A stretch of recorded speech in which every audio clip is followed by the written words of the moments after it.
This video is brought to you by the 3-Minute Board Game patrons. Keep us independent by supporting us on Patreon.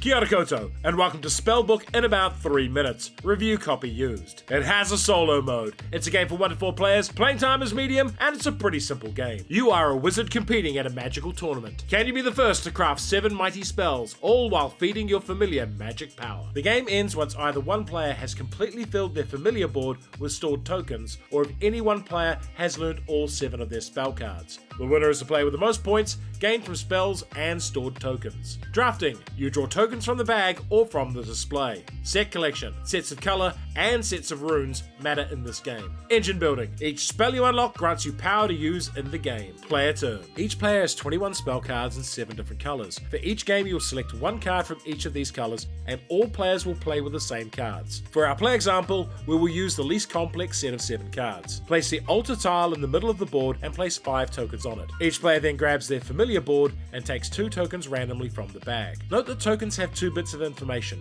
their color and their rune symbol. Each player takes their turns, 1 at a time, and each turn has 3 action phases. At the beginning of the game, you will only be able to take the options shown here. For morning, that is to draw 1 token from the altar or 2 from the bag. For midday, that is to do nothing or store 1 token on your board. Note that you score victory points at the end of the game equal to the lowest amount uncovered by a token. And the evening action is to learn a spell. Learning spells is what opens up more options in the game. Each spell has 3 possible levels you can learn it at. Each one costs a number of color matching tokens equal to the number of linked circles showing. So here, that is 3 to 5 from bottom to top. We have 2 yellow tokens, which isn't enough, but we also have 3 other tokens with matching runes on them. These 3 can be spent together as 1 wildcard token, and that gives us 3 yellow tokens, and we place a token of our choice in the bottom spot of that spell. This spell has a lightning bolt effect, and that's an instant, so it lets us draw 2 new tokens from the bag. It also scores 3 VP at the end of the game. Note that once you have learned a spell, you cannot learn it again. Most spells once learned let you do a different action in a set phase to the normal ones. In the morning, the purple spell allows us to draw 2 matching runes from the altar, while the red spell lets us discard tokens to draw from the bag. At midday, the green spell lets us swap tokens with the altar, while the black spell lets us store multiple tokens of the same color. The blue spell lets us learn another spell at a reduced cost, while the white spell lets you improve the level of any other spell you have learned. At the end of a turn,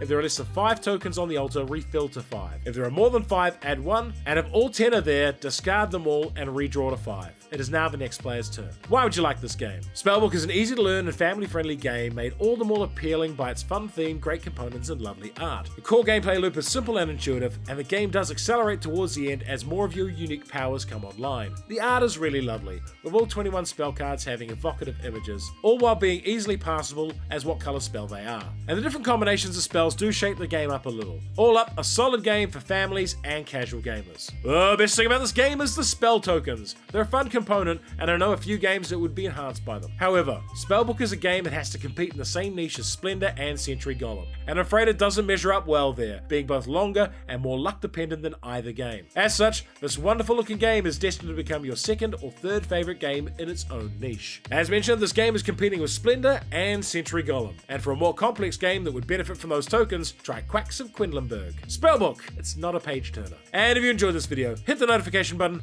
like, share, and subscribe to the channel.